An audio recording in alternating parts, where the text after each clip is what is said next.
خوبصورت قیمتی الفاظ۔ اگر آپ کو یہ ویڈیو پسند آئے تو پلیز لائک اور اپنے دوستوں کے ساتھ شیئر لازمی کریں۔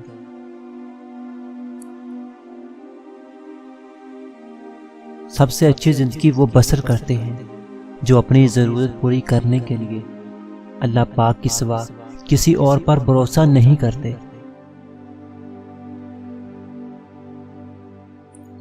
اللہ ہمیں کبھی نہیں چھوڑتا۔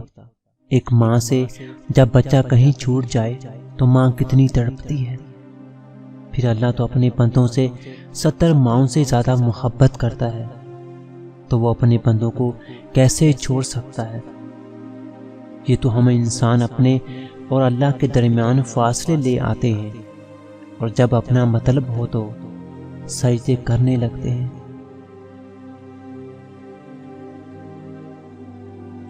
جب بھی کوئی معافی مانگے تو ایسے صرف اس امید پر معاف کر دو کہ میرا رب بھی مجھے قیامت کے روز اسی طرح معاف فرمائے گا۔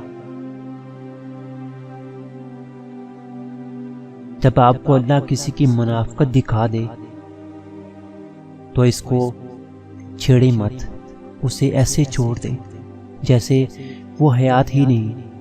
اللہ کا شکر ادا کریں اور زندگی میں آگے بڑھ جائیں کہ رب کا بڑا کرم ہے کہ وہ لوگوں کی حقیقتیں ہمیں جلدی دکھا دیتا ہے اور بچا لیتا ہے ایسے لوگوں کے شر سے۔ کبھی تم نے یہ بھی سوچا کہ اگر اللہ تمہاری بینائی اور سماعت تم سے چھین لے اور تمہارے دلوں پر مہر لگا دے تو اللہ کے سوا اور کون سا خدا ہے تو یہ قوتیں تمہیں واپس دلا سکتا ہو؟ انسان کا جسم اللہ کریم کا گھر ہے۔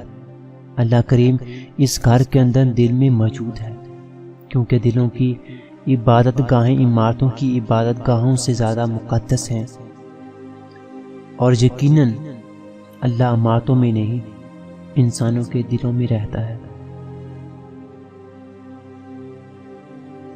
جب کبھی لگے کہ مشکلات کا سامنا ہے تو بس اللہ کے دروازے کے سامنے سر جھکا لو۔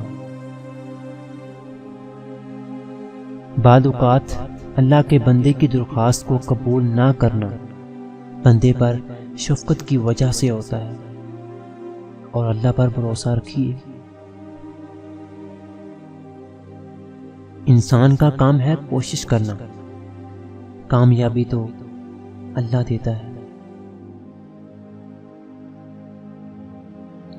اگر آپ اپنا کھانا فریج میں رکھتے ہیں، اپنے کپڑے الماری میں رکھتے ہیں، سونے کے لیے بیڈ ہے اور سر پر چھت ہے، تو آپ دنیا کی کل آبادی کے 74% لوگوں سے زیادہ امیر ہیں، اور ہر حال میں اللہ کے شکر گزار رہا کرو۔